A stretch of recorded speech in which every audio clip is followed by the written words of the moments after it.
ભાજપ સાંસદ મનસુખ વસાવાના આરોપોથી ગુજરાતની રાજનીતિમાં હડકંપ। નર્મદા ભાજપના સ્થાનિક નેતાઓ પર મનસુખ વસાવાનો ગંભીર આરોપ। ભાજપના નેતાઓ જ અડ્ડા ચલાવતા હોવાનો વસાવાએ સનસનીખેજ આરોપ લગાવ્યો। ભાજપના નેતાઓ દારૂ જુગારના અડ્ડા ચલાવતા લોકોને મદદ કરે છે। તમે સમાજના દુશ્મન છો। સમય આવશે ત્યારે આવા નેતાઓને ખુલ્લા પાડીશ। કોઈ પણ પાર્ટીનો હશે તમામને ખુલ્લા પાડીશ।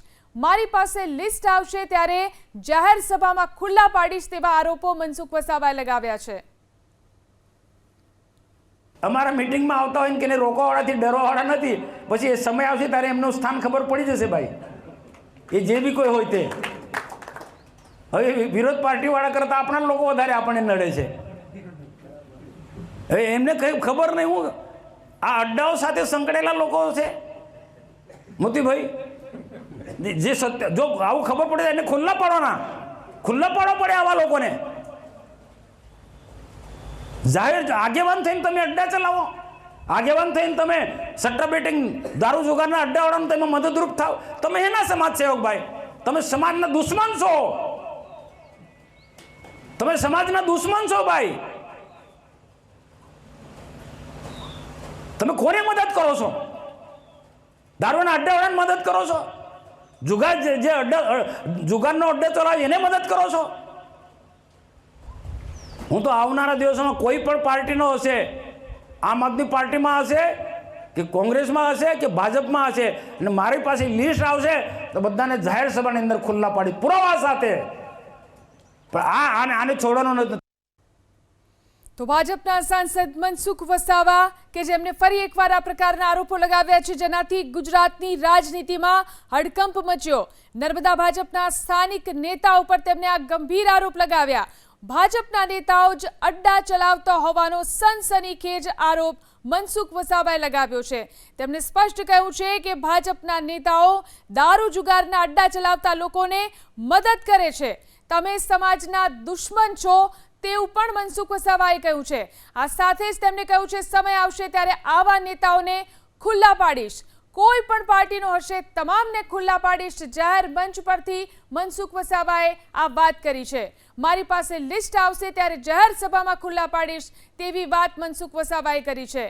ભાજપ સાંસદ મનસુખ વસાવા જેમને આરોપો લગાવ્યા છે ભાજપના નેતા ઉપર, નર્મદા ભાજપના સ્થાનિક નેતા ઉપર તેમને ગંભીર આરોપ લગાવ્યા। દારૂ અને જુગારના અડ્ડા ચલાવતા લોકોને ભાજપના નેતાઓ મદદ કરે છે તેવો સ્પષ્ટ આરોપ તેમને જાહેર મંચ પરથી લગાવ્યો છે। આ સાથે જ તેમને આવા લોકોને ખુલ્લા પાડવાની ચીમકી ઉચ્ચારી છે। કોંગ્રેસ પ્રવક્તા મનીષ દોશી આપણી સાથે ફોન લાઈનથી જોડાયા છે। મનીષભાઈ, ફરી એકવાર મનસુખ વસાવાએ જે રીતે આરોપ લગાવ્યો છે ભાજપના નેતાઓ જે દારૂ અને જુગારના અડ્ડા ચલાવે છે તેવા લોકોને મદદ કરે છે તેવો સ્પષ્ટ આરોપ તેમણે લગાવ્યો, શું કહેશો? ભાજપાના વરિષ્ઠ સાંસદ પૂર્વ કેન્દ્રીય મંત્રી જે વાત કરી રહ્યા છે એ તંત્રને નજીકથી, સત્તાધારી પક્ષના એ વરિષ્ઠ નેતા છે એટલે એમને નજીકથી જોઈ રહ્યા છે, લાંબા સમયથી એમનો અનુભવ છે।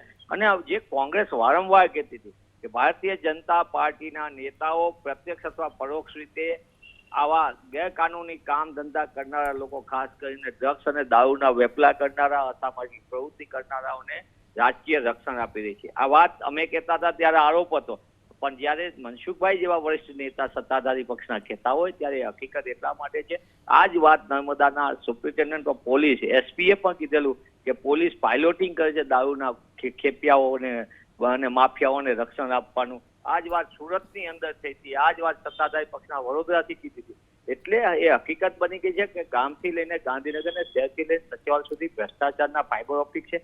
અસામાજિક તત્વોનો ચૂંટણીમાં બેફામ દુરુપયોગ કરીને ગુજરાતમાં નશાબંધીનો કાયદો કાગળ ઉપર રાખ્યો છે।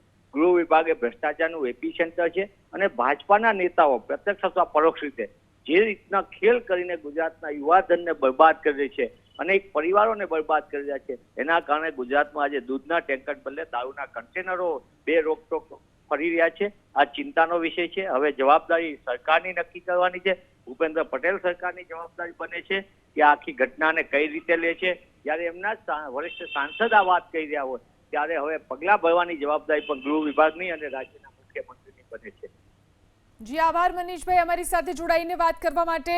તો મનસુખ વસાવાના નિવેદન બાદ કોંગ્રેસને પણ ભાજપને ઘેરવાની તક મળી ગઈ છે.